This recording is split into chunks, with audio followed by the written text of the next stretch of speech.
Blog Talk Radio. Mi chiamo apura kanu apura kaitnut neye ojira da medinde ojira fo kwesi rana mpata akan akwamumana maruka etipi ojira fo ojira mu. Greetings to all apura kani people, meaning Africans, black people. Today is Ojira Day, Purification Day. My name is Ojira fo kwesi rana mpata akan. Ojira, the Akwamu nation in North America within Ojira. Ojira, the purified nation, Apura Kani people in the Western Hemisphere. Yet I say we thank you once again for tuning into the broadcast. I'm going to open up the chat room. If you have any questions or comments and you like to interact in the chat room, you must log in as a user to interact in the chat room. If you don't have a username, you can sign up for one quickly in Blog Talk. If you have any questions or comments, on the phone line, simply hit the number 1 so that we can see that your hand is raised, and then you can interact on the phone line. And as the chat room is trying to open, we have 4 broadcasts on a weekly basis.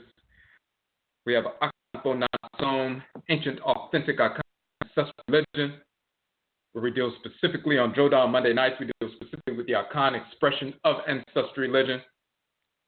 One, first and foremost, because we are Akan. Secondly, because of misinformation that's being propagated regarding Akan cosmology, spirituality, ritual practice, the nature of the divinity, the abosom, and so forth, coming from the Western Hemisphere, as well as misinformed individuals on the continent who have been infected by white culture, pseudo-religion, and so forth, and therefore their expression of ancestral religion from an Akan perspective infected. So we deal with ancient, authentic Akan ancestral religion. Akan people began in ancient Kanat, Nubia, migrated west after the fall of ancient Kemet a couple of thousand years ago, reestablished ourselves in Kanat, in the ancient Kana Empire, Kanat, so-called Ghana Empire, reestablished that Kanat Empire, Kanat, the title of ancient Nubia, the Khan land and Khan Empire.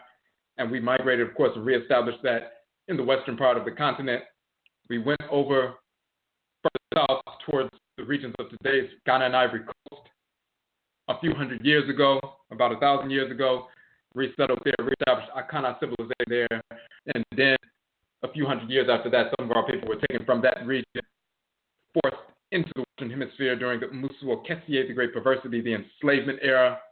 And this is how we ended up in North, Central, South America, and the Caribbean as Akan people. And we maintained our ancestral religious practices, ancestral religion. So, of course, as we say, the Winti tradition is the Akan tradition in Suriname. Obia is the Akan tradition in Jamaica. Hoodoo is the Akan tradition in North America, in the United States. Hoodoo coming from the Akan term undu, which means medicine from roots, trees, plant life, also meaning to become heavy with the spirit, to bring the spirits down of the abosom and nananom insumampo, the spiritually cultivated ancestresses and ancestors and the deities and so forth. So we deal with that on our Akanfo Nanason. On Egua Marketplace Day, which is Wednesday nights, we have businesses, organizations, and institutions in our community who have been serving the Afurakani community in a positive capacity, and those who maintain their ancestral religious values in the context of that service to the Afurakani community, the African Black community. So we showcase those businesses, organizations, and institutions. We also have our Okom economic development model, which we have published an approach to economic development rooted in our ancestral religious values. It is a holistic approach to economic development in the Afurakani community. In that Okom economic development model, we have a strategy: starve the beast and feed the pride. That means we make an assessment on a weekly basis to determine what funds we would have potentially wasted with the whites and their offspring, and then we starve the beast and feed the pride. We reallocate those funds away from the white businesses and direct them to the business organization or institution of the week. We have been targeting one Afurakani business organization or institution per week for 52 weeks. We're going to start back that process. The past couple of weeks, we had information regarding the philosophical foundation of economic development from a grounded, holistic perspective. We're going to get back on our practice of having a number of guests come onto the show on Awukuda Wednesday nights. So that'll be coming up. But we target one business, organization, or institution per week for optimal capital infusion. When you reallocate funds, starve the beast, and feed the pride, and you reallocate $10 or $15 away from the white business that you would have wasted to the business of the week, that's a reallocation or transfer of $10 or $15 for a black business from a white business. When 1,000 people engage that process, of course, that's a $10 or $15,000 infusion of capital into a black business in the course of a week, which allows them to hire black people permanently, immediately within the business within that week, expand their services and product lines to us so that we can get all of our services and products from our people instead of going to the whites and their offspring. They can serve us at a greater capacity, build capacity, and so forth. If we do not engage that positive process, then by default, that $10,000 or $15,000 in the hands of our absolute enemies, the whites and their offspring. And therefore, by default, we are financing our own oppression, serving them, empowering them, enriching them, while making ourselves suffer in poverty and financial straits. So we engage that process. On Yauda Thursday nights, Yada Abada, we have Amain Sim Affairs of the Nation, where we deal with current events, issues, perceived and real obstacles facing the Afurakani community, the black community, and how to address them from a nationist perspective, an Amaniye perspective. We deal with Afurakani Amaniye, African black nationism, the purification of nationalism. So when we talk about nationism or Amaniye, Amai means nation, Adie means things or objects, Amaniye means things or objects or the ways of the nation. Nationist or nationism is the purification of nationalism. We're talking about real nation building rooted in our ancestral religious values, which is a holistic approach to nation building. Secular nationalism, secular black nationalism, secular Pan-Africanism has not been effective and will never be effective. We must be grounded in our ancestral religious traditions. The forces in nature that govern all of creation also govern our nations as Afurakani people. A nation is a living, breathing entity, and we are component parts as cells within an organ, and that organ is our mind, the nation. When black people coalesce in a specific region of the earth mother, naturally drawn together, and we blend blood circles, ancestral blood circles together naturally, and draw in ancestors from those blood circles to return to the world in that region of the earth mother. We interface with her in that region. We take in the foods and plant life and mineral life and so forth of her in that region into our bodies. We bind ourselves to her in that region. We deal with the abosom, the forces in nature that manifest in a unique fashion in that region of the earth mother in the context of our blending of blood circles, and we therefore forge a unique identity, a unique collective, a nation governed by specific abosom, specific spirits that govern everyone in the nation. We deal with it from that perspective. You have a nationist perspective. So you have a holistic approach to what the best means to address different issues based on our collective identity as cells within a great organ that's governed by specific spirits, specific abosom, Orisha, Vodou, and so forth, Ntoro, Ntoro, and so forth. What's the best means by which we need to approach the various aspects of nation building? Methods of food production and preservation, methods of curing disease, establishing a military structure, establishing educational institutions, training institutions, religious institutions, cultural institutions, and so forth, establishing sound systems of governance and jurisprudence, building of homes on acquired land, the manufacturing of clothing, all these 7 principal values of Amain Sesu nation building restoration was the best means by which we need to deal with that. And that only comes from a nationist perspective. Nationism is the purification of nationalism. and this is the way we need to move. So we deal with that on Y'all Down Thursday nights for Unmind Sim Affairs of the Nation. All right. So, and again, for those who came in a little bit later, if you have any questions or comments in the chat room, you have to log in as a user with the username. You can sign up for one quickly in Blog Talk to do so.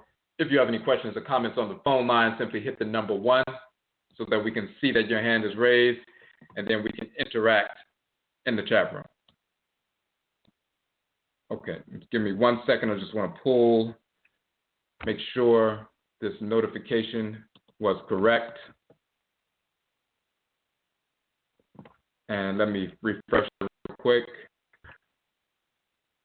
And what we're doing tonight, I'm just making sure the notification in Facebook was correct, because sometimes they put the information in a specific time and it throws people off to start it. And for those who are unaware, we did a 3-part series on Ma'al, the male divinity of divine law and balance. You can download that from our YouTube page. The 3-part series showing that divinity, who is the complement of the female divinity Ma'at. He is one half of the divine law that undergirds all of creation and the unfolding of events in creation. So if you don't know who Ma'at is, then you really do not know who Ma'at is. You can't talk about Ma'at, divine law, without talking the expression of order, without talking about Ma'al, the male force of divine law and balance, who's an actual divinity that we communicate with, who possesses, who shows himself to us no different than any other divinity. So we have that 3-part series, and all of our broadcasts are available. You can download them, of course, for free from the Blog Talk Radio channel, but you can also, a majority of them are also placed on our YouTube channel, Ojidafo on YouTube. You can download that 3-part series that we did recently. That series is getting a lot of attention because of the nature of the subject matter. And the same is true of our recent broadcast, part 1 of this series. And the series is SKAI. Tonight is part 2, the Ntoro, the God Hetep, and the nature of consciousness. And in part 1, we talked about the etymology and cosmology of the term conscious and the divinity Hetep, SKAI, and as we show, the etymological origin of the term conscious. Kan, the root kan, the kom, meaning to come or with, come together, with or together, drawn together. Kam comes from the term ka in ancient Kemet, which means to join, to unite, to pull together, and there's the 2 arms and shoulders raised up. You see the 2 hands reaching out to pull something together. It's holding on to that force in nature, the ka, and pulling the ba and the ka together. So when you're talking about with or together or joining, ka, or later in English, kam or kan or ka, like co-dependent, co-occurring, it's talking about occurring together, dependent, working together, co-equal and so forth, co-com, com, co, com, con, they're all come from the same root, talking about with or together. The whites and offspring do not know why the sound ka means with or together, or to come together or bring together. All they know is the sound ka means that. The reason why they don't know why it means that, why doesn't li mean to come together? Why does it have to be ka that means with or together or to come together? Why is that sound as opposed to any other sound? They can't tell you why it means that. They can just say when in the Proto-European language, Proto-Indo-European language problem, that root term, that's what it means, and that's all it means, and that's it. They can't tell you why, because when you steal terms from another culture and language, you don't know the origin of the terms. The reason why the sound ka means to come together or with or together, pulling things together or drawn together, is because we originated these terms. And we have the evidence of that, because not only does the term ka mean that joining together, but we actually show the image of the 2 hands reaching up and pulling together. And what they're pulling together is that ka and the Ba that takes up residence and unites with the Ka, which we're going to get into tonight. So that's the first portion of the term conscious, as well as conscience. The second part, chus or sus or sias or skias, the same as shents or chents or skins. The Proto-Indo-European root of chus becomes skias or skyer in Latin, meaning to know is the root of the term science or science or science. It comes from skyer, know, which the original root is SKAI, which means to split or divide. And all the whites in our offspring understood that to mean was if you split something or you separate something, then you can, you're dissecting and you can look at different things and maybe you can gather some knowledge once you dissect something. So when they said SKAI, which later became skyer and skyus and skyus, shias, conscious or conscious, and science and science and conscience and so forth, the root of science or skyus or shias or shus coming from sky, meaning to split or separate or divide. They just know that sky means to split or separate or divide. They can't tell you why sky means to split or separate, divide. They just know the sound sky means to split or separate, divide. Ask why, they tell you why. Why does it split or separate or divide? It has to be the sound sky, because they stole this from our language and claimed it as their own. They will claim it as the Proto-Indo-European language. Of course, it's not their family because these terms come directly from our tradition. So when you steal terms, you don't know their origin. The term SKAI or SKAI, Indo-European languages, meaning to split or separate, divide, it comes directly from the term SKAI in ancient Kemet. And yes, it does mean to split or separate, divide because it's a plow, or a plow. You use a plow to separate or divide. You split the earth, splitting lines of the earth, so that once you turn over the topsoil and so forth, you create an incision in the earth, a split in the earth. And then the roots that are deep within the soil are exposed. And then you can plant the seeds in the earth and so forth.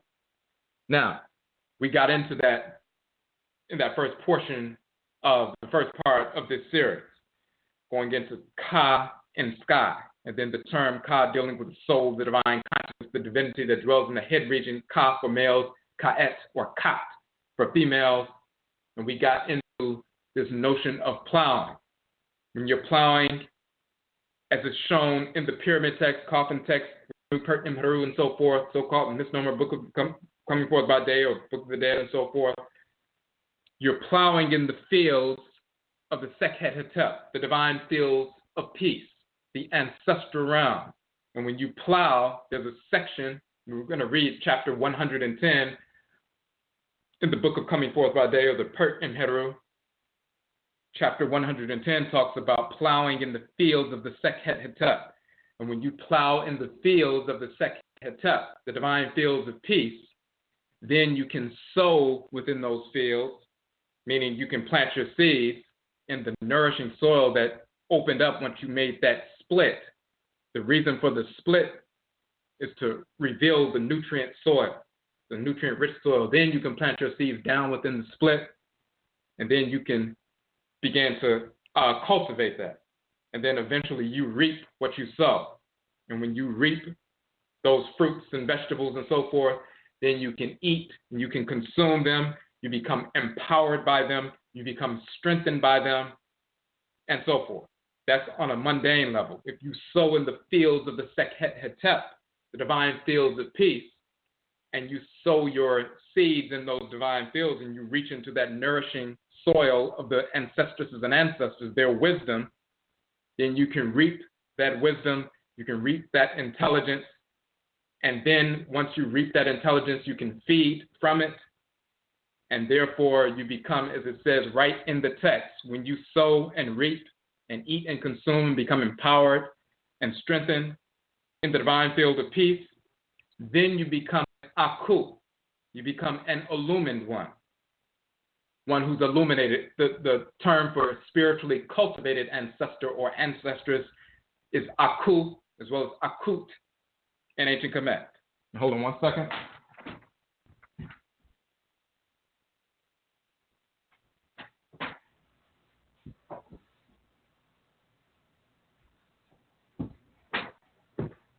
So you want to become an Aku or an Akut. Aku means to shine, illuminate. It also means wisdom and so forth. We talked about how the term, when you look at the term, it's a crested habui bird, crested quote-unquote ibis. That's the Medut, determinative Medut symbol, the divinity dealing with the bird is an animal totem for wisdom, but it also means shining or illuminate. Stars are like Akut, they're shining beings and so forth. When you're in the darkness and the sun sets, if there's a new moon, you can't see anything outside, but when the stars come out, they illuminate your path and you can move throughout the darkness without harming yourself. Or if the new or full moon comes out, that light, that natural light in the sky allows you to move within the darkness and get to where you need to go, navigate your way through the darkness without coming into contact with animals that can kill you or anything else. So those thousands and thousands of stars are like the ancestresses and ancestors. Here's the key. When you become an Aku, as it shows in this chapter 110, which we're going to go over, and which we talked about in the first part, you sow and reap in the fields of the Sekhet-Hetep, the divine fields of peace. Then you become an Aku. Not only do you feed off of regular food when you sow and reap properly, you can eat and drink and you can feed off that food, become strengthened and empowered. When you sow the seeds in the fields of the divine field of peace, Sekhet-Hetep, then you reap the wisdom of the ancestresses and ancestors. You become an Aku. You become illuminated, you become empowered and so forth. What does it mean to become an Aku? That means you're in alignment with your Ka, the soul, the divine consciousness, the deity dwelling in your head region. Ka'et for females. If we get out of harmony with that force in the head region, you feel that force pulling you in one direction. Going throughout the course of your life, you always feel that strong pull in your head region towards certain kinds of thoughts, intentions, actions, activities. If you do not align with that force, you create negativity within your life. When you align with it, then there are positive results. The more you develop a relationship with that force, it's no longer just a pull or an urge. It's a deity that you communicate with, just like you communicate with your mother and your father, brothers and sisters. The deity will show him or herself to you, communicate directly with you. So, when you engage that process throughout the course of your life, you're being led by the deity that is assigned to dwell with you in your head region. When you engage that process on a consistent basis, then you make good decisions. You align yourself, you utilize your quote-unquote Aku or Akut, your intuition, which is seated in your pineal gland. That's the physical shrine for your Akut, that illumination. The illumination comes from the reality that you join your Ba, your divine living energy, that's circulating through your system at all times, and you join that with the Ka, the divine soul, consciousness. Just like your physical body, you have a brain, and then you have, of course, your circulatory system, and the oxygen moving through the blood within the circulatory system is empowering you, is firing you, is keeping you alive and so forth. So the oxygen carrying blood inside the blood is the divine living energy, the life force energy that animates you. Just like the oxygen carrying blood is necessary to empower the brain and so forth, in the same fashion in your spirit body, you have a spirit body, which we call Sunsun, Akan, and Sahu in ancient Kemet. In the head region of the spirit body is a smaller entity of force that is the Ka, male, or Ka'et for the female. OKRA in Akan, OKRAA for the female in Akan, Ori Inu in the Yoruba tradition, Selido and Vodun. That's the spirit's brain. So in your spirit body, in the head region of the spirit body, you have a spirit's brain, a force, which is a deity that dwells with you, that was assigned by the Supreme Being. Go dwell with this person throughout the course of their life and direct them towards thoughts, intentions, and actions that are fulfilling of their function in creation. But then that's the Ka, the soul, the divine consciousness, which is a deity. Then you have the Ba, or Ba'et, called Bra, or Ba in Akan, the divine living energy surging through your spirit body. In ancient Kemet, they showed the Ba as a bird, or a human-headed bird. The human head of the bird is your head. Or sometimes they just show it as a bird and they have a bowl of incense burning in front of the bird. That is the animating. The bird with the wings is talking about animation. But then the bowl of incense burning is the fire. So that animating fire that's moving through your system, that is a divine drop of animating fire from the great Ba and the great Ba'et, the great spirit, Ra and Ra'et. Ra and Ra'et are the creator and creatress. They're the divine living energy animating all created entities in creation. Plant life, animal life, mineral life, and OKRAA human life. And OKRAA African black human life only. Ra and Ra'et are the great divine living energy. Instead of saying the great divine living energy, Ra and Ra'et are the great Ba and the great Ba'et, the expansive and contractive poles of that divine living energy surging through all created entities. So they give a portion of their divine living energy and put that inside of you. So this is why you have animating energy. You can direct your Ba energy to different parts of your body to empower yourself. You direct that divine living energy so that you can animate every aspect of your being. That's the energy surging through you, keeping you animated and alive and conscious, as well as a divine energy. We're not just talking about lower level electromagnetic energy that's simply moving through a magnet and so forth. We're talking about a conscious entity. This is why it's a human-headed bird. It's a force that is directed by the Supreme Being and take up residence within you. You can direct that little quote-unquote bird that's flying through your system.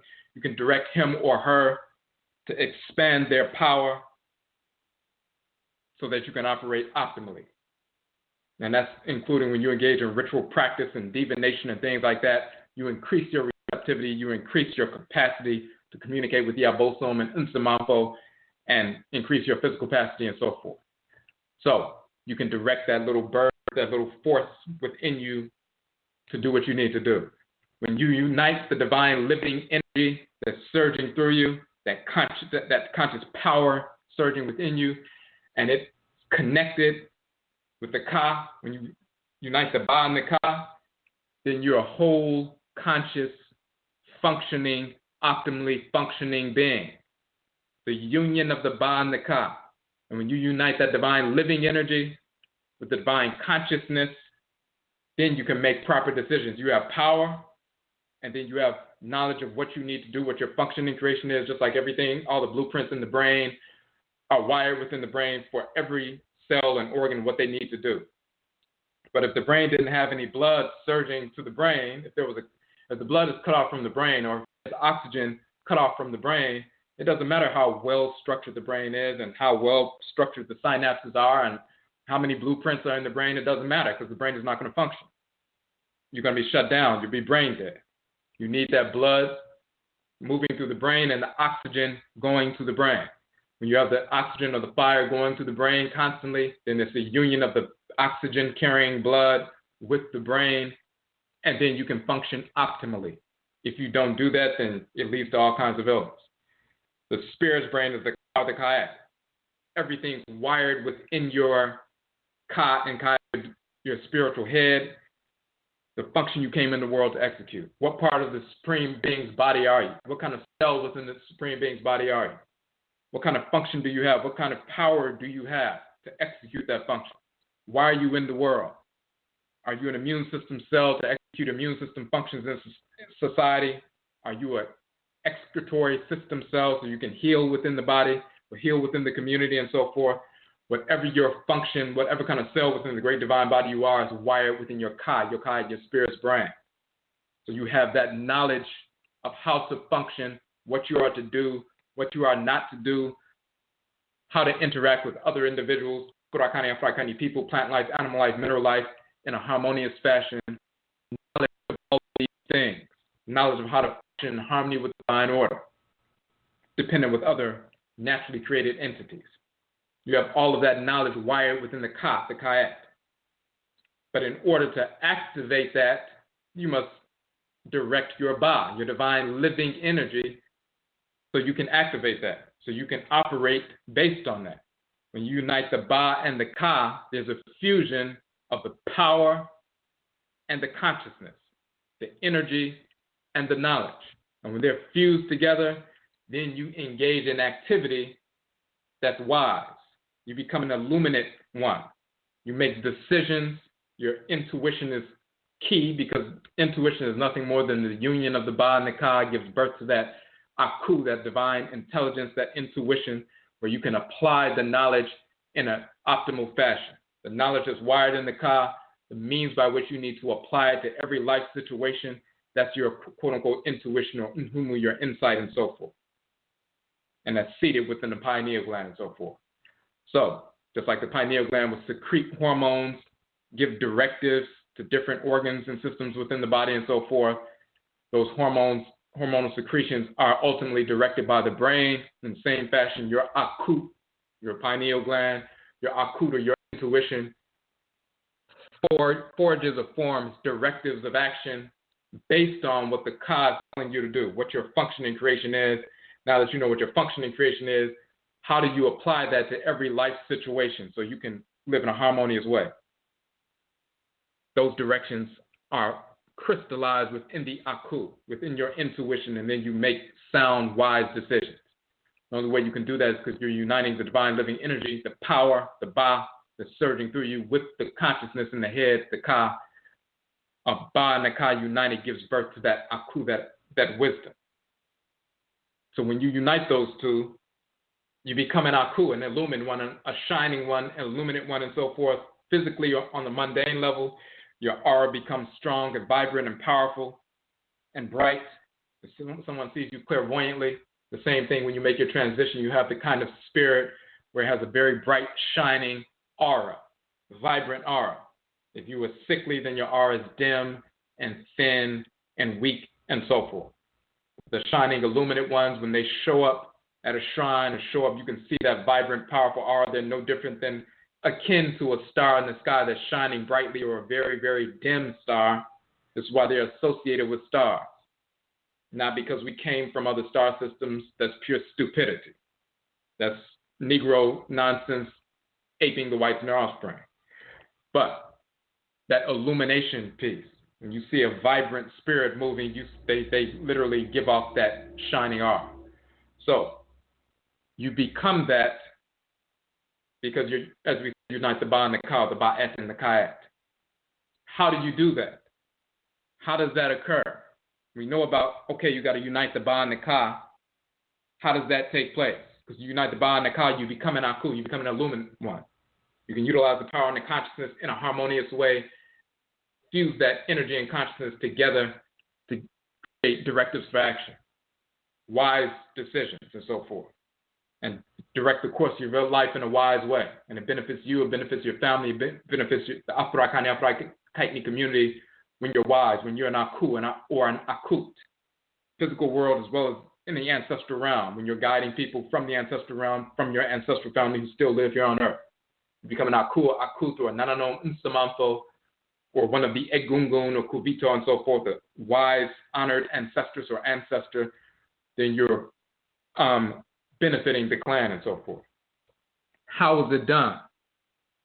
So we already talked about, so all of that information in part one of this series, talking about Ka, the soul, SKAI is the plowing in the fields of the Hetep, that chapter of plowing in the fields of SKAI, the plow in the fields of Hetep, so that you sow and reap the consciousness and energy and wisdom of the Nsamanfo, so that you can become an Aku, an illumined one. Ka SKAI or Kan SKAIS or conscious means through plowing SKAI in the fields of Hetep, you align with your Ka or Ka'et and you become illuminated. That means you're conscious. If you're not plowing in the fields of the Sekhet-Hetep to align with the deity that's dwelling in your head region, so every thought, every intention, every action is in alignment with divine order every moment of every day. And when you make some mistakes periodically, you engage in ritual practice ancestral religion, the ritual incorporation of divine law, the ritual restoration of divine balance, the expansive and contractive poles of ancestral religion. You engage in ritual practice to get yourself back on track. So every thought, every intention, every action, every moment of every day is in harmony with divine order. When you get that process, you are conscious, or SKAI. If you're not doing that, meaning you're not engaged in ancestral religious practice, and you're not seeking to align every thought, intention, and action with the Ka or the Kayat, then you are not conscious. So all of these clowns talking about what conscious means, they never knew what conscious meant. And even the ones, even before the term conscious community became denigrated over the past 6 or 7 years, prior to that, conscious community was a term that was something that was beneficial. And we are returning it to that in the real sense. Because prior to that, it was just a natural term talking about people who became aware of themselves, started getting in harmony with order, engaging in ancestral religious practice, learning who they are, purging themselves of self-destructive behaviors, names, pseudo-religions, and so forth, taking on their ancestral name, taking on their ancestral religious practices, reestablishing sound relationships with their family members, with their significant others, their wives, husbands, and so forth, collecting with others who are on the same wavelength, and building, developing schools and other institutions and healing practices and businesses and defense and everything else. This is what the conscious community was and in reality really is. Then Negroes started growing up just making up all kinds of nonsense, powered by the whites and their offspring. The black woman is God, the black man is God, and you can do whatever you want to and smoke weed and be an idiot, but you're still conscious. And then when people began to show that there's a clear distinction between people who are self-destructive and using quote-unquote pseudo-knowledge of self as a shield to hide their perverse practices and try to, shield that by saying, hey, I left Christianity and everything else because there were too many rules. You conscious people have too many rules. I'm not part of the conscious community and all this other nonsense. People still want to engage in self-destructive activity and call themselves conscious. But since they could not do that, then they said, well, I'm not going to be part of the conscious community anymore. I'm just going to be on my own, which they were already engaged in self-destructive activity and looking for an excuse to continue. Then, of course, the agents, the whites and their offspring, come in. They send their black agents in, and they denigrate the term conscious to mean something ignorant or self-effacing or cooning or anything else. Then they start denigrating the term Hetep. They start calling Hotep niggas and dusty Hotepers and all this other idiocy. Any person using that term is a clown, is a fool, is an idiot, is stupid, stupidity, denigrating ancestral language at the behest of the whites and their offspring and agents within the black community who were sent into the community to create documentaries and books and do presentations to denigrate the term Hetep, denigrate anything dealing with ancient Kemet. You have fools running around talking about we're not ancient Egyptians. Everything isn't about Egypt, and none of us are descended from Egypt, so we need to stop talking about that. And we're descended from Western Central Africa. These are idiots who don't know anything about culture, don't know anything about, of course, DNA, don't know anything about spirit genetic inheritance, don't know anything about the ancestral language and practices and rituals of Western, Central, and South Africa, because we worship the exact same deities by the exact same names in Western, Central Africa that we did in ancient Kemet because we migrated. We have the same mitochondrial DNA, Y chromosomal DNA. We have the same ritual practices. When you study the languages, they're the same. The ritual practices are the same. And even when we were forced into North, Central, South America, the Caribbean, as we have proven in our books dealing with hoodoo, which comes from the Akan term, undu, medicine, root medicine, healing, and so forth, but also to become heavy with the spirit. In ancient Kanat, Nubian Kemet, undu means medicine, root work, healing, and also is the name of the people. So we've proven that the hoodoo tradition, we still worship the exact same deities by the exact same names in hoodoo that we did in ancient Kemet because we're the exact same people. So there are stupid individuals, clowns, who try to pretend like there's a separation between Kemet and West, Central, South Africa and our people in the Western Hemisphere. Because deep down inside, they hate themselves and they want to reject who they actually are. want to continue to engage in idiotic, self-destructive behavior, and they're looking for some excuse. When they come in contact with people who are actually SKAI, who are actually conscious in the real sense, the Aku or Akut, the Illumination, shines the light on what they're engaged in. Self-destructive, ignorant behavior and silly doctrines. So they become angry because they've been exposed for that, and so now they begin to attack those who are actually engaged in real culture. We just showed in the original broadcast that SKAI, plowing within the fields of Hetep,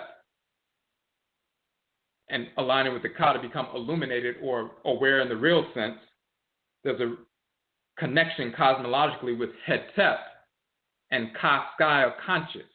Literally, the term etymologically and cosmologically, SKAI or conscious, is directly connected to Hetep, the fields of Hetep. And we briefly talked about the deity, the god Hetep, and the goddess Hetepet. So we're going to get into detail about them tonight. We talked about the Ba and the Ka, the union of the Ba and the Ka. How to unite the Ba and the Ka so that you can become an Aku in the field of the Sekhet-Aaru. Now, the first thing we must understand is what is the Sekhet-Aaru, the divine field, Sekhet, of peace or Hetep or offerings. Why does the term Hetep mean offerings, but it also means peace, equilibration, balance, food offerings, gifts, and so forth? Where does that come from? Where does the symbolism come from? And the term Hetep, meaning gift offerings, and that leads to peace and balance and equilibration and all of that. That exact same term, Hetep, you find in the Akan language. Chedet is pronounced Chedet. Hetep in ancient Kemet, Chedet in Akan. It also means those ritual offerings and so forth that lead to that peace and balance, because when you give ritual offerings, the key is something is out of balance. You engage in ritual practice to give offerings to the deities, to the Abosom, offerings to the Nsamanfo, to provoke the energy of the Abosom and Nsamanfo to bring balance to an imbalanced situation. So when you give the offerings ritually, the energy infused in those offerings project and provoke the energy of the Abosom. That provokes a response. They dispense their energy to you so that you can utilize that energy to bring balance to a situation that was imbalanced. So offerings lead to equilibrium, and balance. So the key is it's an offering, it's a gift, it's a ritual offering. Hetep in ancient Kemet, pronounced, because we continue to speak the same language, Chedet in Akan. And so for the fools who say that we're not quote-unquote Egyptians, these clowns, why is the language exactly the same? And we're in the midst of compiling a comparative dictionary of the Akan language and the language of ancient Kemet. All of the thousands of terms you found in ancient Kemet, including the names of deities, as well as every term that you find in hieroglyphic dictionaries, all of them exist in the Akan language by the same vocalizations and so forth, same deities, because we are the exact same people. It's no different than people migrating from Mississippi to Chicago, people migrating from East Africa to West Africa, and then some of those people being forced into the Western Hemisphere during enslavement. We are the exact same people. Chete meaning ritual offerings and so forth in Akan, coming from Hetep meaning ritual offerings in ancient Kemet, is the exact same term. So where does it come from and what does it mean? If you look at the symbol, it's looks like a rectangular plate with an ovular loaf of bread on top in the middle of the rectangular plate, like balancing in the middle of the plate. And they'll talk about the table of offerings or an offering table and Hetep and so forth. So when you offer somebody some food and you have a plate and you hand it to them, have that food right there on the plate. And it's the very same thing. When did the first offering occur? What is the first offering? What does it have to do with equilibration or balance? And what does it have to do with this notion of Hetep and the god Hetep and the goddess Hetepet? When you have some food and you place it on a plate, then you give it to somebody, you're giving an offering. Then they take the food because maybe they're imbalanced right now and they're hungry. They need to bring balance to their system. So then they take the food and consume it. And once it goes inside of their body and gets inside of them and begins to release the nutrients and so forth, they become nourished by it. They become empowered by it. They become strengthened by it. And they restore balance to their body, to their system. So that's that offering. What is the first offering and where does it come from? When you see the food or the ovular structure, the loaf being placed on that plate, in the middle of that plate, the original offering was the offering given by Ra and Ra'et to the world. In ancient Kemet, you'll see there's a mountain range of sunrise, which is Bakal, and a mountain range of sunset, which is Menu. The sun rises in the east, sets in the west, quote unquote. When you see the sun set in the west, you see the Aten sun setting in the west. When that disk sets in the sunrise, the sunset in the western region is called Amet, Amini, the quote unquote hidden land, the land of the west, the land of the ancestors and so forth. When it sets upon that mountain range, that ovular structure, that quote unquote divine food, that disk is setting upon the mountain range right in the middle. That is the sun setting on that plate.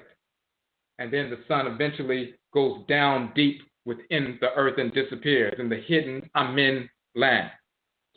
When you see, so that's the first Hetep, that's the first offering.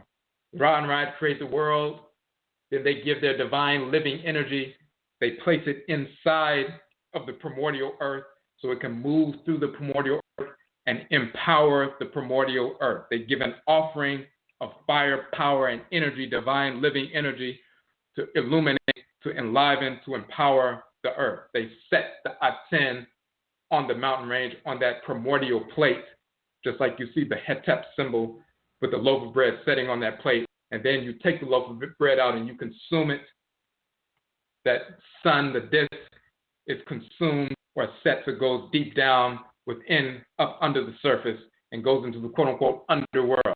This is why Min or Minni is the land of the west. Amen also means hidden, because the sun becomes hidden in the west. This is why in Akan, Mem means to sink down and disappear.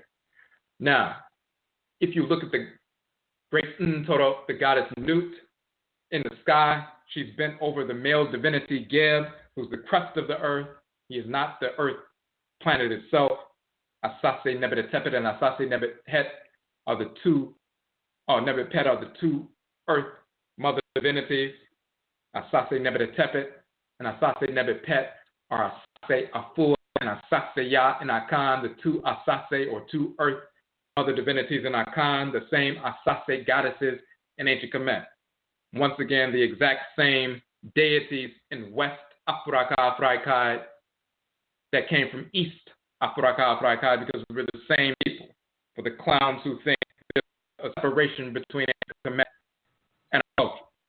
Akan people worship both of these divinities by the crust of the earth.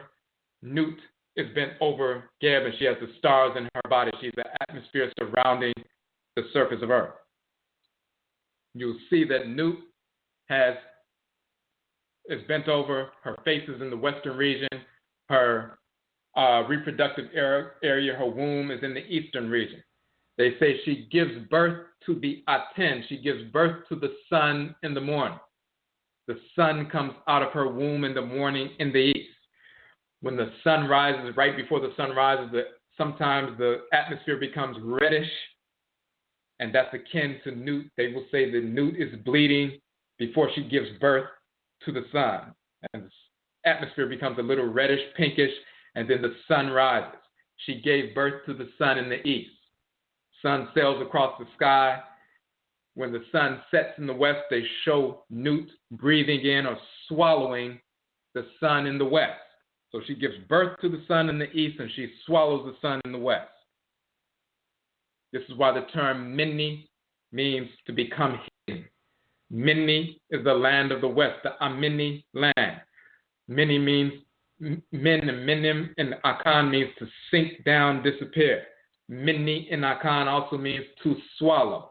Why does it mean to swallow? Because Nut is literally mini in the mini, the western land, the hidden land, mini, the western land, mini, swallowing, mini, making something to hide or disappear, mini, the same in ancient Kemet, the same in Akan. She's swallowing the sun. So when Ra and Ra'et placed the disk of the sun on the primordial earth, as in the western mountain range, as that first offering or ritual offering, then the goddess Nut swallows that Aten. And then it goes into the underworld, the 12 hours of the night, the sun moving through the underworld for 12 hours and then eventually coming to the eastern horizon to rise up in the sky once again. As the sun is moving through the underworld, the 12 hours of the night on the mundane level is empowering and enlivening and strengthening and making fertile the primordial earth itself, giving life to the primordial earth itself.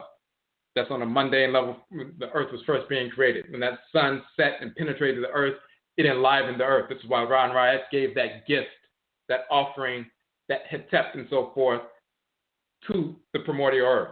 And then eventually we came into being as well, so we can live on this primordial earth and be empowered and eat and have food and everything else, because Ra and Ra'et gave that primordial gift, that Hetep, placed that food offering, that disc on that rectangular plate in the western hemisphere, and then it sunk down, it was consumed, and went inside the body of Nut, went inside the body to nourish and empower and strengthen and so forth, and fertilize and everything else.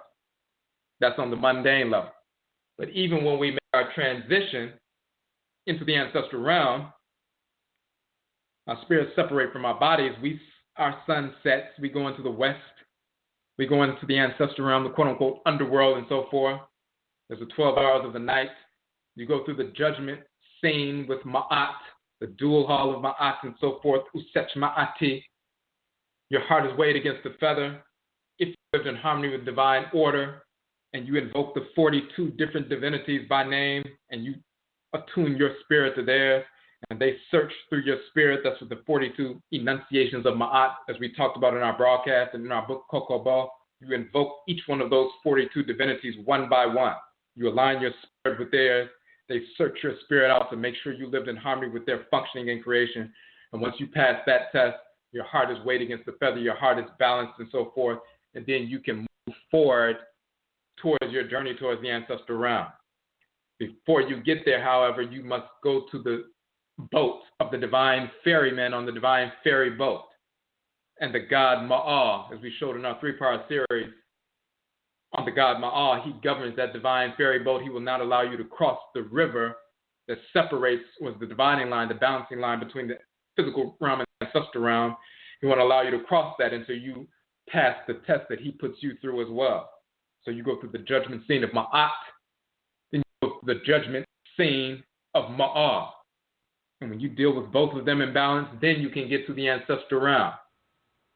When you get to the ancestral realm and reconnect with your ancestresses and ancestors, you can do so in peace, because there's a realm, a part of the ancestral realm, the spirit realm, where the Nananom and Samafo, the Akutu dwell, the Sekhet-Aaru, the divine fields of peace.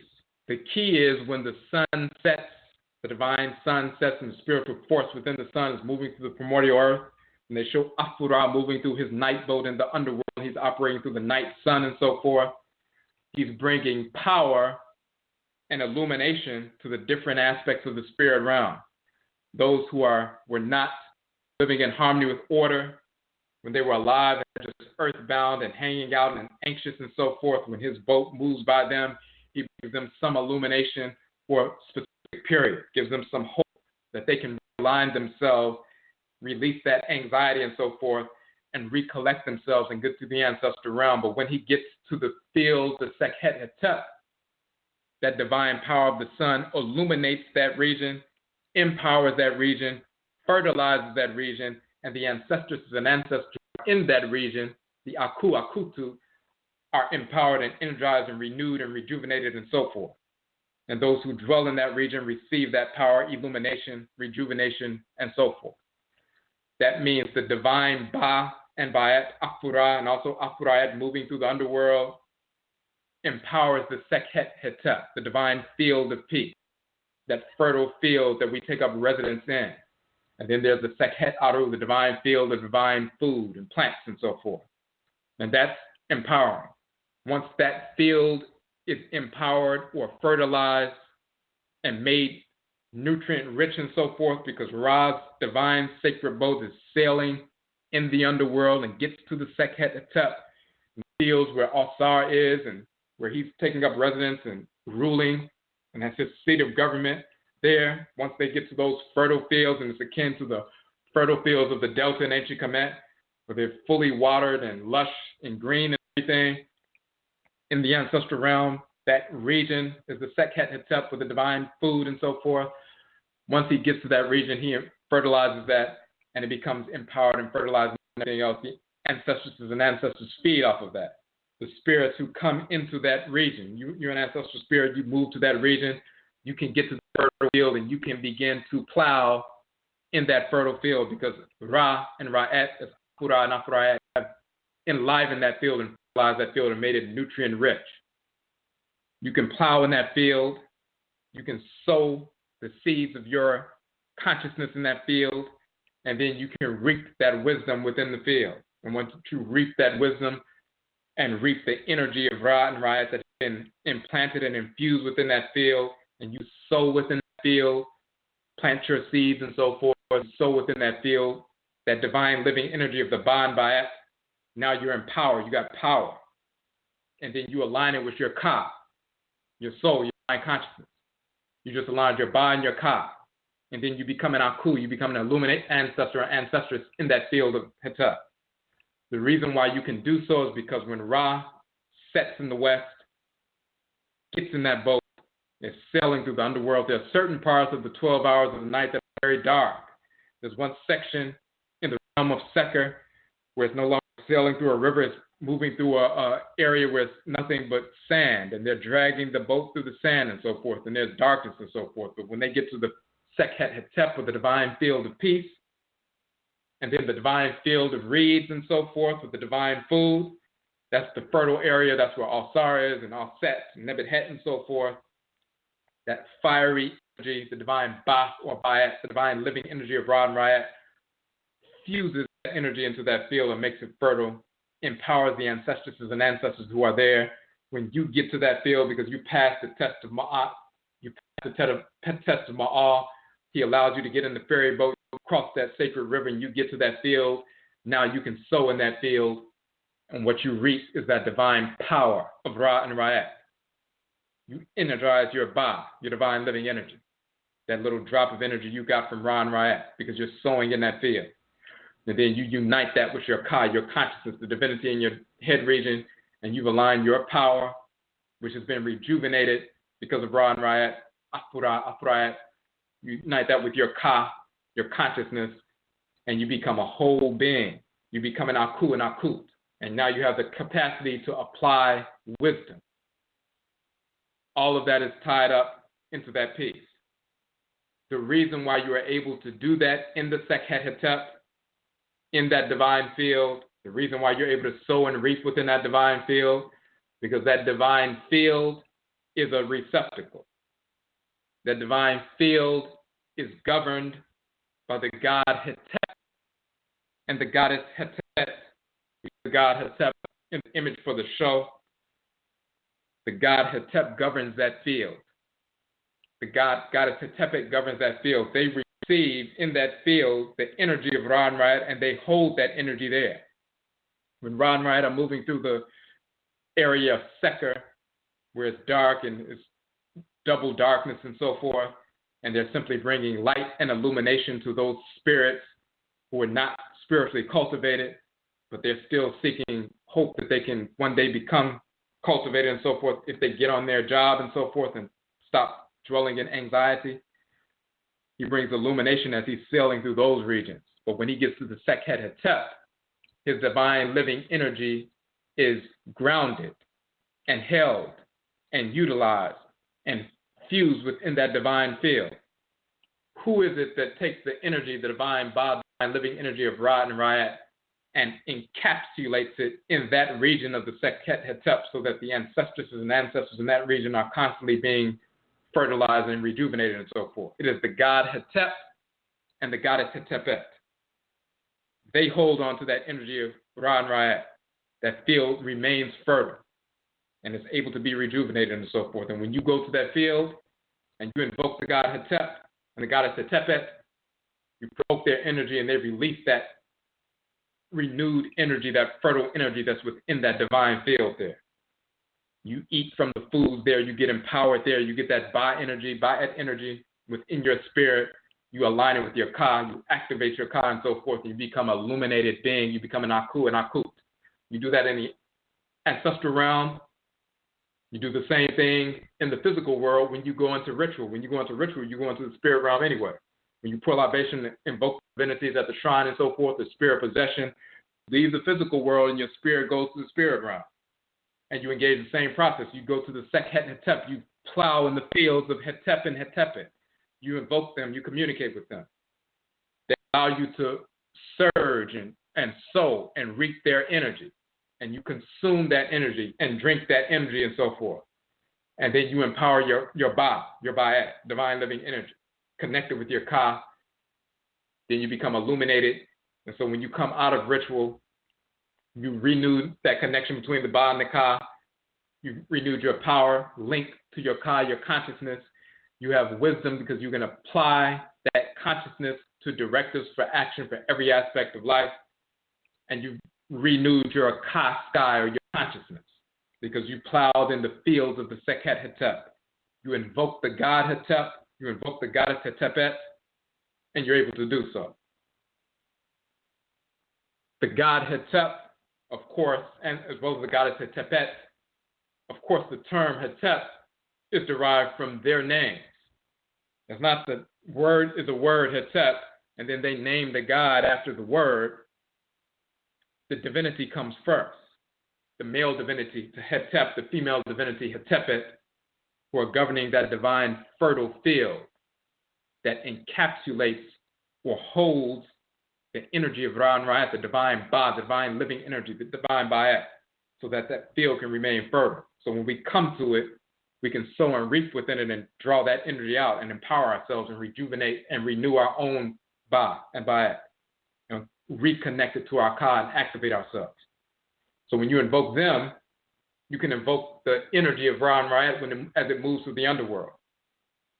You can plow in their field. Every time we use the term Hetep or Hetepet or Hetepu, whatever form we use, Hetepi and so forth, Chetet and Akan, every time we utilize that term, we're invoking a god. We're invoking a goddess. If we are Ka SKAI, if we're conscious, because there's a direct relationship to conscious of Ka SKAI, the soul Ka, SKAI, the plow, and the god Hetep and the goddess Hetepet.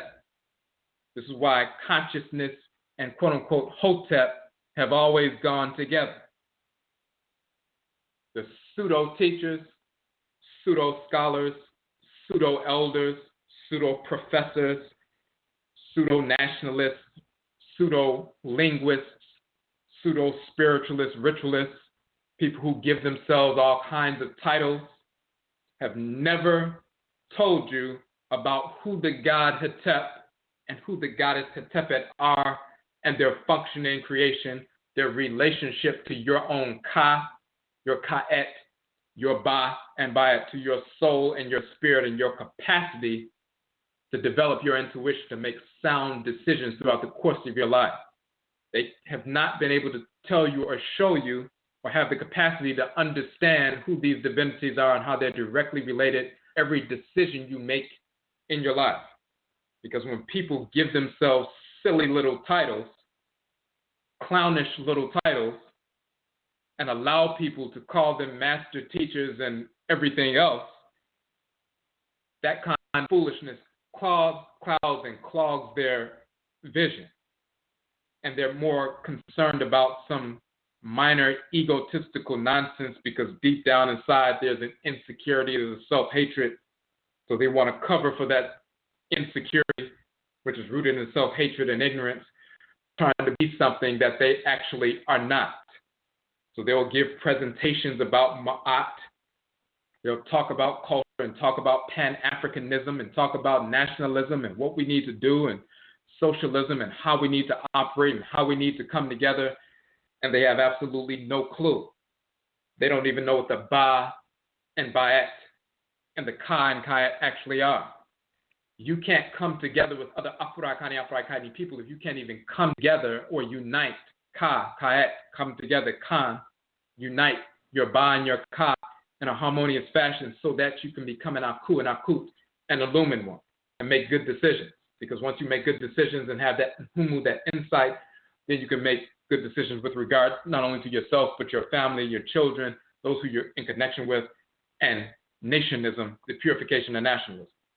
There's a spiritual foundation, a cosmological foundation. If you don't know who you are, because you're not invoking the abosom, the forces of nature who actually govern who you are, that's akin to someone saying, I know who I am, I know what kind of diet I need in order to keep myself powerful and functioning, and all they do is drink alcohol all day long and destroy their liver, destroy their bodies and everything else, and eat a bunch of, McDonald's and alcohol, and that's all they eat all day long. And they're sick and have diabetes and heart disease and everything else, but they talk about, oh yeah, I know who I am and I know what kind of diet is best for me, and that's what I'm doing. Clearly, they don't know what they're doing. Clearly, they're self-destructive. Clearly, they have no clue of who they really are, because they wouldn't be trying to convince you that actually alcohol is best for them and McDonald's is best for them and the union of McDonald's and alcohol is the best dietary practice. I know who I am. You have the same thing with clowns who call themselves cultural or knowledgeable or Pan-Africanists or nationalists or spiritualists or quote-unquote Kemetic or whatever you want to call them or whatever they allow you to call them. They claim to know who they are. They claim to know what we need to do socio-economically and politically and spiritually, but they have no clue. And their behavior betrays the fact that they have no clue. And their misinformation regarding the doctrines that they put forward betrays the fact that they have no clue. And the fact that they've never mentioned the god Ma'al, but they talk about Ma'at. They never mentioned the god Hetep or the goddess Hetepet, but they talk about peace and Imhotep and Shemhotep and everything else, but they have no clue. It betrays the fact that they never knew all along. This information is not new, they've been there. How come they don't have that information? What precludes them from seeing the information that's hidden in plain sight? Misguided ego, ignorance, insecurity, delusions of grandeur, and so forth. We talked about that with Animaniacs and Animania, cartoon scholars, and so forth. We did an entire broadcast on that based on the document of the same name. But this is what's happening. When you get back involved in your ancestral religious practice, you're naturally directed by your own Ka, your own Kayet, to align with the forces of nature that govern you. You're directed by your own Ka and Kayet to cultivate the energy of your Ba, your divine living energy, so that you can make proper decisions. When you unite your power with your consciousness and become illuminated and have insight, then you make proper decisions. When you engage in ritual practice periodically, going to dealing with the ancestral shrine and the shrine of your Ka, and so forth, the abosom that govern you, you're directed to invoke the divinity Hetep. You're directed to invoke the divinity Hetepet. Even if consciously you don't know the names of the divinities and so forth, but you're directed to engage the divinity Hetep and Hetepet because you're directed to give offerings, meaning Hetep. You give food offerings and so forth, you place them on the shrine, you're engaged in the invocation of Hetep and Hetepet at that moment. You may not even know the spirit that you're invoking is Hetep and Hetepet at that moment because you've never been taught that. But if you are following your Ka and your Kayet, or your Kayet, your Kra, your Krawa, you were invoking Hetep and Hetep it all along. And then they direct you to that information. And they have their own names in the various traditions. So sometimes people don't know what the Orisha, what their name is, and don't realize that's the same divinity. Or who that Abosom is in the Akan tradition, manifesting in the Akan tradition. They knew the name and so forth, but they didn't realize that was the same deity. And we're going to get into that divinity in the next part of the series, in the Akan tradition, and what his name is and how he manifests and so forth. So, but first, before we deal with the other texts, we want to talk about the origin, of course, of the Sekhet-Hetep, the field itself. If you look in the book of the Cow of Heaven, the so-called destruction of mankind, after Sekhmet destroys the criminal element amongst men and women, after Ra directs her to destroy them, and then he directs her to fall asleep, and they create the whole piece where they give her the drink, and then she falls asleep and so forth. Then he says he's going to separate from ruling on earth, and he's going to go into the spirit realm, the heavenly realm, and rule from there. He places Tahuti as his representative on earth, and then he goes into the spirit realm. And this is what Ra says in the text. The book of the Cow of Heaven is found in the tomb of Tutankhamen and other places as well. So he says, then the majesty of this divinity, talking about Ra, looked forth from its interior, saying, gather together the men and women for me, and make ready for me an abode for the multitudes. And his majesty, life, health, and strength be to him, talking about Ra, said, let a great field, Sekhet, be produced, Hetep, and therefore, thereupon the Sekhet-Hetep came into being. And the divinity said, I will gather food or herb, Aru, therein. And thereupon the Sekhet-Aaru, the divine field of reeds or rushes, which includes some divine food, came into being. And then he says, I will make it to contain as dwellers things like stars of all sorts. Thereupon the stars came into being, that divine field within the black substance of space, as that has many stars and so forth. That's the divine field of peace. And of course, we showed in our book, Kukutuntun, the ancestral jurisdiction, where Tahuti is told by Ra to come with him to the mountainous region. Ra takes the form of the divine light, Ra Aku. Tahuti speaks with him, and he says, you're going to be my representative on earth. I'm going to create the Sekhet-Hetep, the divine field of peace and divine food within that divine field. And those who follow you on earth, Tahuti, the God of wisdom, then they can come to the divine field when they make their transition as ancestresses and ancestors. They follow you, that means they're following me. And therefore, Tahuti as Ma'al, Sher, true of word, true of voice, goes up on the mountain. That's Moshe, or Moses, going up on the mountain, talking to the God in the form of divine light, a burning bush, being placed as the representative of the God on earth.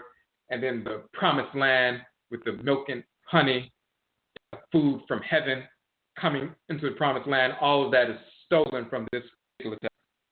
Of course, there was no black Moses. There was no Moses, Musa, Moshe, ever. It's a corruption of a title of Tahuti. And it's talking about us going to the ancestral realm if we follow Tahuti, the God of divine wisdom on earth. The same with Seshat, the female divinity of divine wisdom on earth. So, that's the text that deals with the creation of the Sekhet-Hetep by Ra, and the Sekhet-Aaru, the field of divine food and rushes and so forth, plant life within the Sekhet-Hetep. He created it for that purpose. Now, we talked about pyramid text and coffin text and the Runu, Pertnim, Heru, so-called Book of the Dead and so forth, misnomer. We talked about the Sekhet-Hetep and the plowing within that divine field. So we're going to read something from that text to get a little bit more information. Chapter 110 from the Runu, Pertnim, Heru, Papyrus of Ani, as well as the Papyrus of Nebseni. The Papyrus of Ani has a good portion of that chapter, but then a portion of it is missing in the Papyrus of Ani, and the Papyrus of Nebseni, as well as other papyri. The rest of the text is there. We're not going to go through the whole text because it's a very long text. We want to reiterate what we're talking about and show the connections here, including the god Hetep. So the name of the chapters of the Sekhet-Hetep, Sekhet-Hetepet, the mighty land, the land of winds, of having power there, of becoming an Aku, a spirit there, of reaping there, of eating there, of drinking there, of copulating there, of doing everything even as a man does upon earth. So you sow and you reap, you eat and you drink, you're fed from, what you're sown and reaped within the divine field. You copulate with your wife or your husband in the divine field when you make your transition. We did a broadcast, Netchim, pleasure in the spirit realm, implications for warfare. Just like we can engage in pleasurable activities here, eating, drinking, hanging out with friends, copulating with our spouses, the same thing takes place in the ancestral realm. And when you understand that, because you communicate with your ancestresses and visit that realm on a regular basis, this notion of dying is not some fearful notion. So if it's time for you to wage war against the whites and their offspring, because your Ka or your Ka'et directs you to execute and exterminate them, like our brother Ma'al Ka, so-called Micah Xavier Johnson, exterminates the crackers, the beasts, the cops in Dallas, the 5 cops he cut down in Dallas. He didn't fear going to the ancestral realm. He was engaged in ancestral religious practice, communication with the Nsamanfo.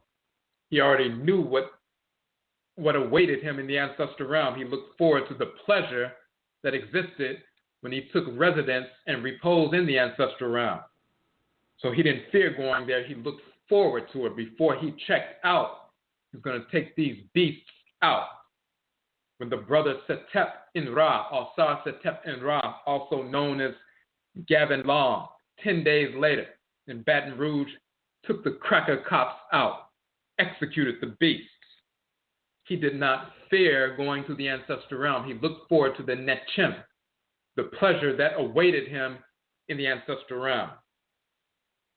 The text says, reap, sowing there, reaping there, eating there, drinking there, copulating there, making love there, and doing everything even as a man does upon earth. When you have a relationship with your Nsamanfo, visit the ancestral realm periodically through ritual, through dreams, or they show you and so forth, you have experience, as well as your ancestral memory of having been there before you incarnate. So you look forward to that. And that makes you unstoppable when it's time for you to execute our enemy. Because when you know you have no fear of death, you look forward to making the transition. And then you will go and execute the enemy in an unstoppable fashion.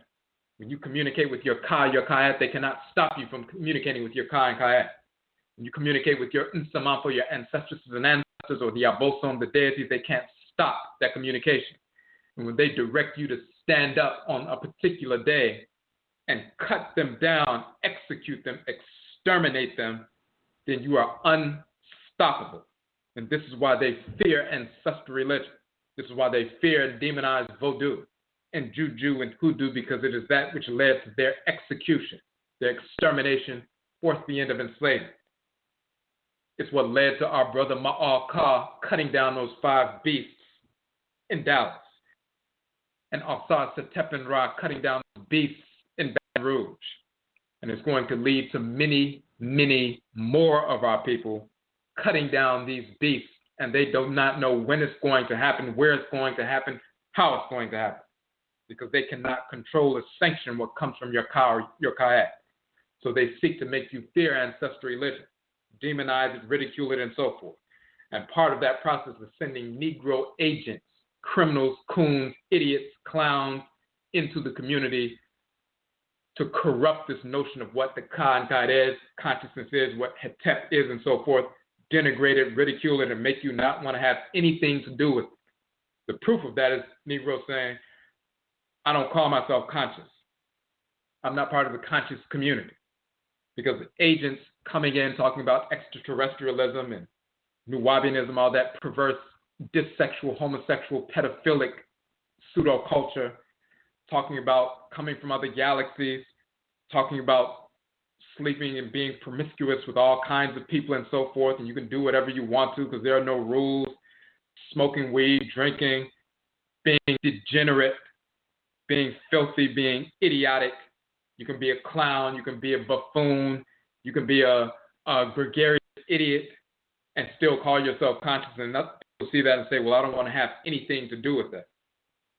The word conscious being aware, but the real term SKAI meaning aligning with your ka in the divine field of the Sekhet-Aaru, to plow, to sow, to reap, to empower yourself, align your body and your ka so you can become an akut or akut in there.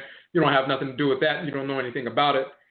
You say, I don't want to be conscious. I'm just going to be alone to myself, meaning I'm going to go back to the same vices that I learned from this culture. That idea of I don't want to associate with the community is because the whites and their offspring sent their agents in to turn the community into a bunch of buffoons, debating, arguing, having debates, whether it's out in the community or on Facebook or on YouTube and Google Hangouts and all this other nonsense. A bunch of idiots, a bunch of clowns who really have no knowledge of the culture at all. But they're debating, fighting, cursing people out, writing foolish books and articles and making videos with misinformation, with a tiny bit of accurate information and a great deal of misinformation, misguiding people, all kinds of things. This is all born of the whites and their offspring and their agents. And the proof of that is all these people saying, I don't want to have nothing to do with the conscious community. I don't want you to use the term Hetep. I don't even want to hear it. It hurts my ears to hear it. The crackers have been effective. But we're going to return real consciousness to our people. The chapters of Sekhet-Aaru, going into and coming forth from the spirit realm, of coming into the Sekhet-Aaru, the divine field of reeds and rushes, of being in the Sekhet-Aaru, the mighty land, the lady of winds, of having power there, of becoming an aku or akut, an illuminated one there, of breathing there, of eating there, drinking there, making love there, and doing everything even as a man or woman does upon earth. That's the title of that chapter. Then it says, I'm not going to go through the whole piece. One of the sections says, behold me now, for I make this mighty boat to travel over the lake of Hetep, and I brought it away with might from the palace of Shu. The domain of his stars grow young and renew the strength which it had of old. I have brought the boat into the lakes thereof, so that I may come forth into the cities thereof. And I have sailed into their divine city, which is called Hetep. Behold, it is because I, even I, am at peace with his seasons, and with his direction, and with his territory, and with the company of the deities who are his firstborn. He makes Heru and Set to be at peace with those who watch over the living ones whom he has created in great form. And he brings peace, or Hetep. He makes Heru and Set to be at peace with those who watch over them. He cuts off the hair from Heru and Set. He drives away the storm from the helpless, and he keeps away harm from the akutu. Let me have dominion within that field, for I know it, and I have sailed among its lakes, so that I might come into its cities. My mouth is firm, meaning my speech and my power, my invocation is firm. And I am equipped to resist certain spirits, so they do not have dominion over me. Let me be rewarded with thy fields, O you God Hetep. That which you wish I do, O Lord of the winds, the master of the winds, I will do. May I become an aku therein within your fields. May I eat therein, may I drink therein, may I plow therein, may I reap therein, may I fight therein, may I make love therein. My words be mighty and powerful therein. May I never be in a state of servitude therein, but may I be in authority therein. So that's a key portion of that chapter. It's a very long chapter. Once he gets into the field and the city of Hetep and crosses over the lake into Hetep, he sees the divinity. He invokes the divinity, And through that invocation, we're reading this in English, but of course it's in the language of Kemet. The language that it's in, of course, all of the words in our language have mantric value. This is a prayer. This is an invocation to the god Hetep. That ritual prayer, that convocation, those sound vibrations is ritual prayer, speaking to him, sending those vibrations out to him to provoke his energy so that you can receive that energy of Hetep and the goddess Hetepet. What energy do they hold in that fertile field? The energy of Afura and Afurayat when they sail through the underworld and enliven and empower that region of the spirit realm. And Hetep and Hetepet have held that energy within that fertile area, just like you have a fertile area of the delta of the Hapi River, so-called Nile. You have certain areas that are very fertile and they remain fertile, that are fertile for a while, then they become infertile. And then later they're renewed and so forth. Then you have other areas that are fertile all the time. They maintain that fertility and that lush greenery and so forth. You have a region of the ancestral realm where the Aku, the Akutu, the Nananom, Nsamamfo, the spiritually cultivated ancestresses and ancestors are, the Egungun, the Kuvito are. That's the region that's consistently fertile, consistently full of greenery and fruits and vegetables and everything that you need. The field that you take up residence in, you maintain that equilibration, that balance, that peace, repose, and so forth. You can sow and reap, you can eat and drink, you can connect with your people, you can connect with your spouse in the spirit realm and so forth. Everything that you get on earth, you can do there. You can receive that netchem, that pleasure and so forth, which is a manifestation of balance and equilibrium. Not pleasure in the sense of lustfulness, but pleasure in the sense of the expression of equilibrium. That's a manifestation of pleasure and so forth. So the reason why you can do that when you invoke the divinity Hetep and the goddess Hetepet, the Ntorot Hetepet, because they hold that energy in that region and it remains fertile and lush and green and so forth and nutrient rich. When you invoke them, they can release that to you. They can release the Ba energy that's quote unquote held within that divine field. The Ba'et energy that was left over from Ra and Riot passed through. That's in that divine field. They release it. It stimulates your own Ba, your own Ba'et. You're activated now. You're renewed. Your energy is renewed. You can link it up to your Ka, your soul, your divine consciousness. You become an Aku, an illuminated one yourself.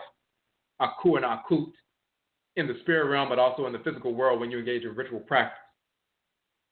That's the connection between Ka, the soul, Ka'et, divine consciousness, the deity dwelling in the head region, SKAI to plow within the field of Hetep and Hetepet. You can't be Ka, SKAI, or conscious without plowing in the field of Hetep and Hetepet. There's no separation there. You must therefore ask yourself, why is this the first time you're hearing about Hetep? Hetepet is actual divinities whom we invoke through ritual offering and so forth, and they release and dispense their energy to us. How they stimulate our Ba and Ba'et, how they help us to align energy with our Ka and Ka'et so that we can function as an Aku, as the text says, or Akut, as the text says. How do you become an Aku or Akut? Through that ritual process. You have to ask yourself, why is this the first time you look at the plow, whether it's a plow connected to the animals and it's splitting the earth, or you see the plow, the handheld plow, the mer symbol, the so-called symbol when it says mer meaning love, but also mer meaning dead or dead land and so forth, swampland, marshland. What is the connection between mer meaning love or to cultivate, mer meaning dead or dead land and so forth? When you see the man holding the plow in the papyrus of Anhai, for example, in one section you see her plowing and she has the plow that's connected to the animals and they're pulling the plow along to split the earth. In the upper register, you see the individual holding the hand plow. It looks very similar to the plow that's attached to the animals, but of course it's smaller than using it with the hand.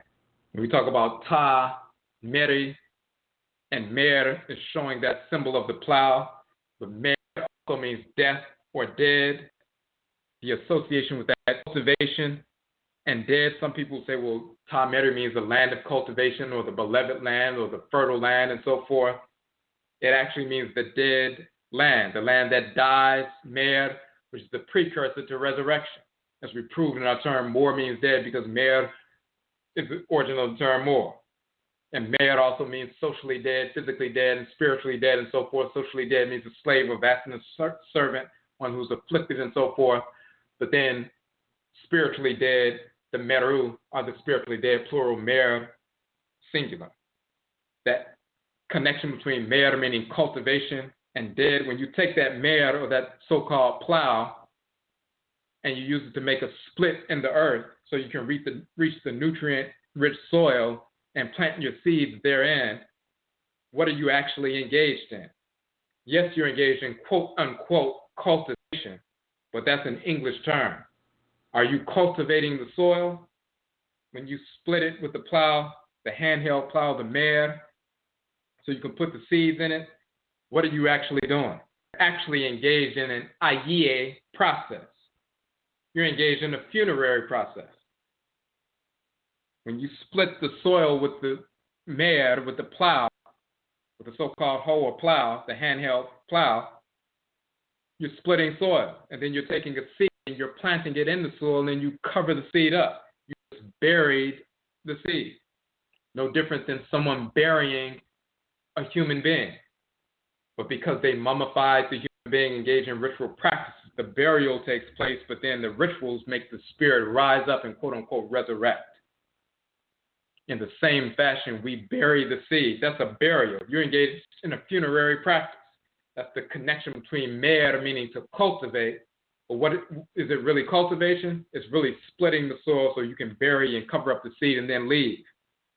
And eventually, over time, at the right season, a sprout will take place. The same thing with Osara, when they would have the soil beds within the coffin, and then the plants would grow up at a specific time of the season. That was part of the rituals for Osara, the resurrection of the Jed pillar and all of that. So once again, that mer, meaning dead, dead land, swamp land, and so forth, it has to do with death, it has to do with burial, but it can be the precursor to resurrection if you're in harmony with the culture. If not, then it becomes a negative piece. But that's the key. Why haven't we had this information? The text has been out there the whole time. Those who engage in ancestral religious practice from the real sense, from the ancestrally inherited sense, from the hoodoo and juju and vodun and gree and so forth, wanga sense, following the direction of our Ka and Kayat and our Nsamanfo, our ancestresses and ancestors, and the Niabosom of our direct blood circles, not traveling around spending thousands of dollars to follow what somebody is saying and you're getting half information and so forth, but talking about our direct ancestral traditions born of our blood circles that we've maintained here for hundreds of years since the Musuoketie, the great perversity enslavement era. Those who have been engaged in that process have been invoking the divinity Hetep and Hetepet all along every time we've been engaged in ritual process. And when we listen to the Ka and Kayat, they direct us and show us who these divinities are. But the pseudo-spiritualists, scholars, master teachers, elders, eldresses, so-called priests, priestesses, metaphysicians, and so forth, some of them teaching for 5, 6, 7, 10, 20, 30, 40 years, never giving the information. They're not holding on to the information. They don't know it. They don't know what they're talking about. They have never been conscious the whole time. They get bits and pieces of trivia, put it together, make it appear that they know something, and charge you for their book or for their DVD or their presentation or their documentary or whatever they're doing, passing themselves off as knowledgeable because they pull little different trivia facts. You can get a book of trivia with 1,000 different facts on different subjects and memorize the book and appear to know something. If someone drills down in that subject matter, you really don't know what you're talking about. You can read an article about neurosurgery right now and memorize the article and talk about synapses and talk about everything else. But if somebody drills down to see if you really know something, are you really a neurosurgeon? You don't know anything about neurosurgery. You're just collecting facts, putting them together in a fashion that you know will stimulate the emotions of some people, put together a DVD or a presentation or a book or some article or some little movie or documentary and so forth, and then you go forward with your trivia packaged together in a little form, and people think that you're knowledgeable or you're some wise elder, and then you go around charging people for presentations because you pretend as though you have some expertise. This information with SKAI, as well as the Ma'al series, as well as others, showing our people what the real information is, and that is part of our ancestral culture right here where we stand. So, if you're in the chat room, if you have any questions or comments, you can place those in the chat room now. If you have any questions or comments on the phone line, it's actually close to the end of the broadcast. So we want to make sure we're going to do a third part to this series. As a matter of fact, we have a little bit more information. All of this information, by the way, will be in a publication, will be in an upcoming book. We just want to release the information. The same is true with the God Ma'al and his relationship to the gods Ma'at and who he is and all that information we went over in that three-part series, as well as the previous broadcast we did on him and the broadcast we did after the series showing that Ama Oria and Ama Osio is Ma'at and Ma'al in the Akan tradition. All of that information is going to be in a forthcoming publication. The same is true of this information. It's going to be in a forthcoming publication. However, we wanted to put the information out now before we put the publication out, because it'll be a little while. It'll be at some point this year, but a little while before we get it out. But it's no need to hold on to the information. People can begin to study and research and incorporate this information, all of the information, all the references, pyramid text, coffin text, Runu, Pertnim, Heru, and so forth.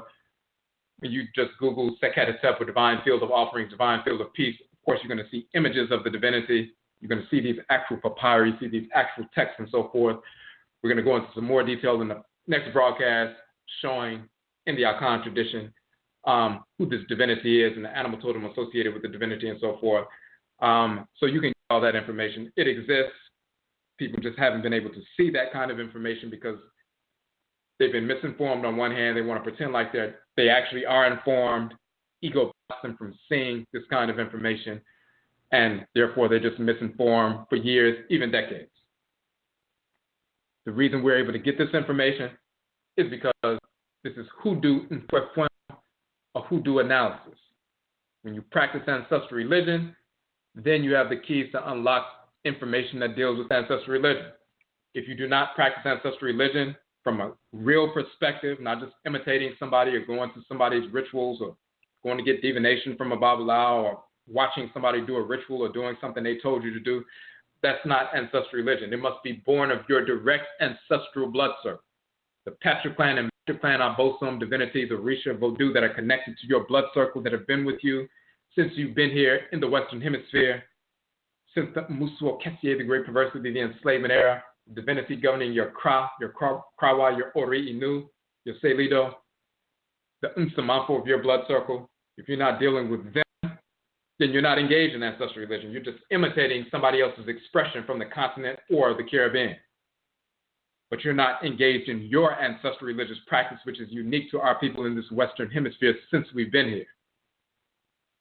If you engage in ancestral religion from a real perspective, then anytime you come in contact with any other expression of ancestral religion, whether it's that of ancient Kemet and Kanat, or any other expression, if you're a Khan, you come in contact with Yoruba people, you're a Yoruba, you come in contact with Igbo people, you Hoodoo, Voodoo, Juju, and so forth, you come in contact, you can see all the connections because you're doing the same thing.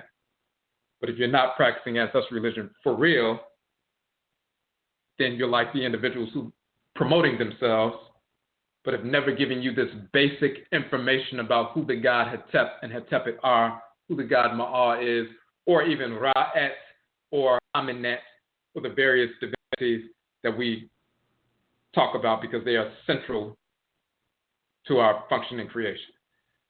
So, of course, what we're going to do is we're going to end the broadcast here. Some of this information with regard to the nature of the Ka and Kayat, which everything revolves around. Of course, consciousness revolves around the Ka and the Kayat. Our book, the OKRAA Complex, The Soul of Akanfo, is the only book dealing with the Ka and Kayat in detail. We're the first to publish that, whether it's white scholars or black scholars. The whole book deals with the nature of the Ka and Kayat, called the Kra and Krawa and Akan. So we go into detail about that. MMARA Nechi, divine law, love, and divine hate, expansive and contractive poles of divine order. We go into that detail as well. And that includes the God Ma'a as well as Ma'at.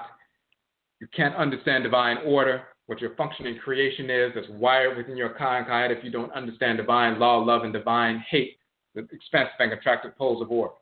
And of course, these other various divinities that we're talking about, and Tahuti and Sashad and Ma'an, Ma'at, and Ra and Ra'ed, and Amen and Amenet, Asar, Set, and Nebuchadnezzar, and all these different divinities. Many of the things we talked about with regard to the 42 enunciations of Ma'at, dealing with those 42 deities and all of that, that information is in our various books. So when you go to our Nhoma page, the publications page on the website, we have 24 books. The ebook versions are free downloads. Every book that we have, you can access it for free immediately.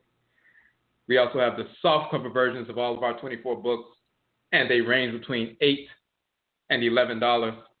And we also have a discount. For example, the first 5 books are $40. That includes the OKRAA Complex. That includes Mara Nechi, Divine Law, Love, and Divine Hate. That also includes Kuku Tuntun, the Ancestral Jurisdiction, where we prove that Jesus, Moses, Muhammad, Abraham, Isaac, Ishmael, Allah, Yahweh, Buddha, Brahman, these various characters never existed of any form or of any race whatsoever. We show how they were manufactured and so forth.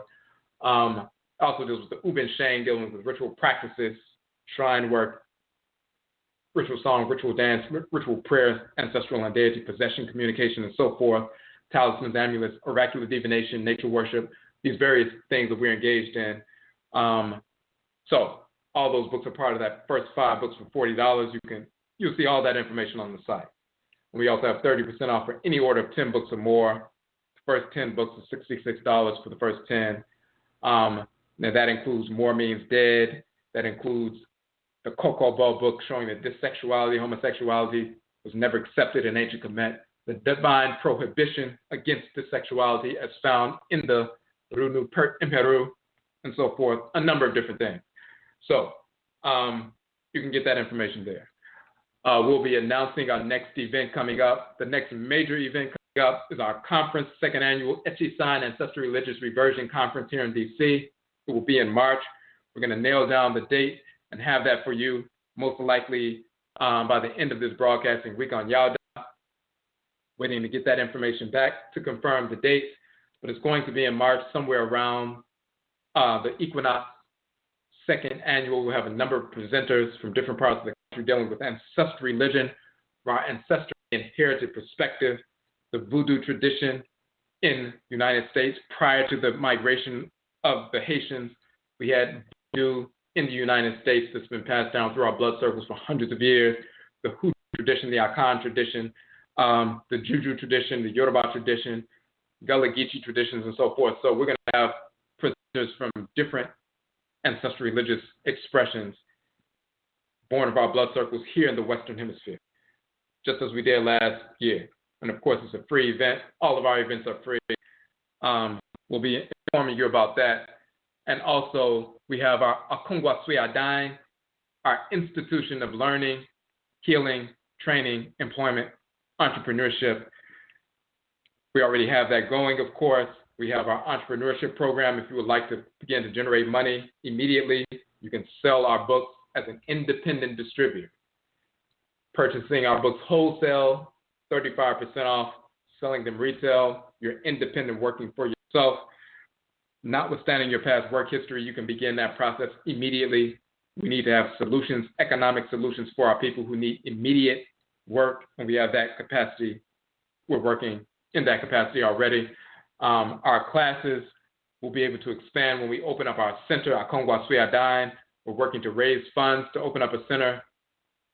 We have the capacity to generate enough funds to open up the center before March, mid-March, so before we have our conference. That's what we would like to do, and that's our goal, to be able to generate the funds to open up that center so we don't have to continue to rent out other places to have our events.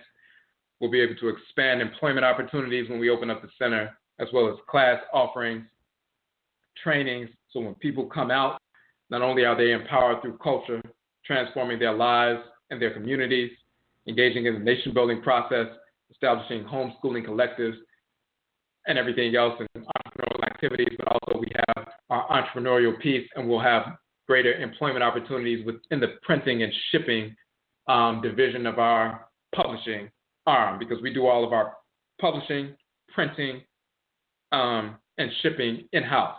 We don't contract that out to anybody else. We have our own printers that we print in color on our own printers in-house. We ship and everything within. So we'll have employment opportunities there, in addition to the employment entrepreneurship piece we already have. So if you value the work that we are doing, if it has benefited you in some way, any donation to the Akongwa effort, you have the option of receiving one or more books in return for your donation. Therefore, you get an immediate benefit by donating. It's like a purchase. You receive some books, but at the same time, the long-term benefit is you're contributing to the opening of a center for our people. And all of our events will be held there and so forth, including the conferences, the school, the class, the expansion of our class offerings and so forth, all these things. You'll see all the details on the Akongwa Suya fundraising site. And when you go to our Facebook page or you go to our regular website, you'll see the link to that on fundraiser, fundrazr.com, fundraiser.com, Akongwa Suya. If you need the link, hit us up on Facebook, Kwesi Akan on Facebook, Ojirafo Akan on Facebook, as well as Ojirafo on Instagram, Ojirafo on Twitter, Ojirafo on YouTube, and our regular website. So again, we're going to end the broadcast here. Yedase, we thank you for tuning into the broadcast. And Yebeshe Abio, we will meet again. Hetep.